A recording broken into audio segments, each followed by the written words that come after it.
A ver, ¿qué pueden tener en común Eva Perón, un vizconde francés del siglo XVIII y una leyenda china milenaria? Pues que todos eran maestros, pero maestros de verdad, en el arte de la influencia. Hoy vamos a meternos de lleno a desgranar 4 estrategias psicológicas clave que vienen ni más ni menos que del polémico libro de Robert Greene, El arte de la seducción.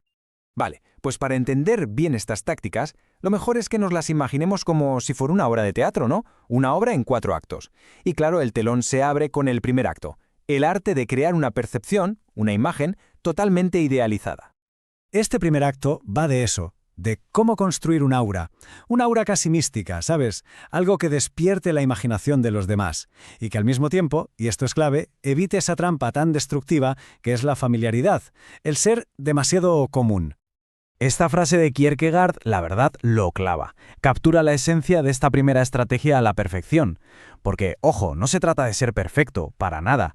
La idea es transformarse en un objeto de fantasía, una especie de idea que los demás puedan coger y, idealizar a su gusto. Y aquí tenemos un ejemplo que es, magistral, Eva Perón. Según el autor, ella dominaba una dualidad potentísima. Por un lado, ofrecía una atención súper intensa que hacía que la gente se sintiera única, especial, pero, por otro lado, siempre mantenía una distancia. Era como evasiva. Y claro, esa combinación es dinamita pura. Creaba una especie de lienzo en blanco para que los demás proyectaran ahí todas sus fantasías. Y lo curioso es que la psicología que hay detrás de todo esto tiene un nombre que a mí me parece fascinante y que la fuente destaca mucho: cristalización. Básicamente, es ese proceso mental por el que empezamos a adornar a alguien con perfecciones que en realidad solo están en nuestra cabeza. El autor lo explica como un proceso en 2 fases. La primera es la típica, la idealización inicial, pero lo interesante, lo realmente curioso, es la segunda fase. Aquí es donde entra la duda, y es justo ese toque de incertidumbre, ese paso, el que profundiza el hechizo. Es lo que obliga a la imaginación a ponerse a trabajar a toda máquina, el doble de fuerte. O sea que, en resumen, la lección del acto 1 es bastante clara. A la gente le encanta fantasear, lo necesita. La clave entonces no es ser perfecto, sino ofrecer un misterio, ¿no? Un lienzo para que la imaginación de la otra persona pinte su propia obra maestra. Venga, pues pasemos al acto 2. Si el primero iba de crear un aura de misterio, este se mete con algo que parece todo lo contrario, pero que es igual o más potente. El poder paradójico de mostrarse vulnerable, pero de forma calculada, claro. Es que la idea central aquí es una paradoja total. La verdadera fuerza en este juego no está en mostrar poder, en ser el más fuerte, no. Está en exponer de forma estratégica una debilidad. Se convierte en una herramienta brutal para bajar las defensas del otro y crear un vínculo emocional súper profundo. Y para esto hay un ejemplo literario que es un clásico: el vizconde de Valmont de Las amistades peligrosas. Él es el maestro de lo que el autor llama la estrategia de la víctima. El método de Valmont es de genio. En vez de atacar de frente, se rinde. Se rinde, confiesa sus pecados, su supuesta impotencia ante la virtud de ella, y así, claro, lo que hace no parece una estrategia fría y calculada, sino una rendición total, inevitable ante el amor. Fíjate, lo que se consigue con esto es algo increíble: transformar la compasión directamente en amor. Al despertar esas emociones protectoras, ¿sabes?, las que se sienten por algo vulnerable como un niño pequeño o un animal herido, se abre un canal directo hacia el apego romántico. Es casi automático. Así que la conclusión de este segundo acto está clarísima. La vulnerabilidad es como una llave maestra. Al mostrarse débil, emocional, al confesar un supuesto pecado o al conseguir que la compasión se transforme en amor, se logra saltarse por completo todas las defensas racionales de la otra persona. Y con esto llegamos al acto 3. Con las defensas ya por los suelos, el escenario está preparadísimo para el plato fuerte: crear una ilusión. Pero no una cualquiera, ¿no? Un sueño despierto, algo tan absorbente que la línea entre lo que es fantasía y lo que es realidad simplemente se borra. Ya lo decía Shakespeare, ¿no?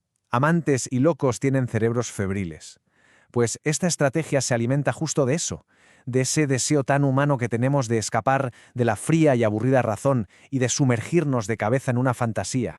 A ver, quizá el ejemplo más bestia de esto sea el de Shipei Pu, un cantante de ópera que durante 20 años convenció a un diplomático francés de que era una mujer.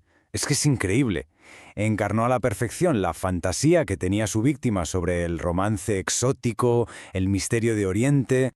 Y si nos vamos a una escala mucho mayor, tenemos el caso de las famosas aldeas Potemkin. Para impresionar a Catalina la Grande, se montó una fachada, un decorado gigante, de una Crimea que parecía súper próspera. Lo que ella vio en realidad eran actores, decorados, vamos, una ilusión teatral a escala de un país entero. Pero aquí está la clave. Y esto es fundamental, ¿eh? No se trata de crear fantasías súper obvias. Las ilusiones que de verdad funcionan son las que se mezclan con la realidad, las que le añaden solo un toquecito de algo extraño, algo como de sueño, hasta que la otra persona ya no sabe distinguir dónde empieza la realidad y dónde acaba la fantasía. Y llegamos al acto final, el clímax de toda esta obra. Este se centra en consolidar la influencia. Y la estrategia es el aislamiento. Ya sea un aislamiento físico o, lo que es aún más sutil y potente, psicológico. El principio es muy simple. Una persona aislada es una persona débil. Está desconectada de su gente, de su sistema de apoyo de siempre y al final hasta de su propia identidad.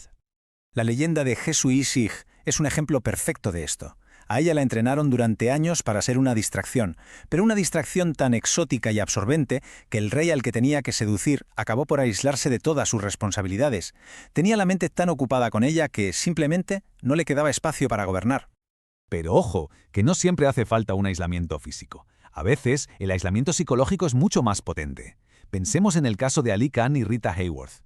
Le dio una atención tan intensa, tan enfocada, que creó una especie de burbuja a su alrededor. Le hacía sentir el centro del universo y a la vez iba bloqueando sutilmente a sus amigos, a su familia, a cualquier otra influencia que viniera de fuera.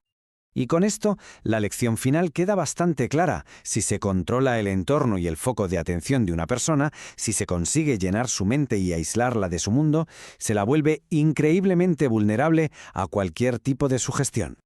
Al final, todo este análisis de estrategias psicológicas nos deja con una pregunta flotando en el aire. Una pregunta que va mucho más allá de la seducción y que toca el núcleo de nuestra propia identidad. Si la influencia es, en el fondo, una actuación, ¿dónde termina el personaje y dónde empieza la persona?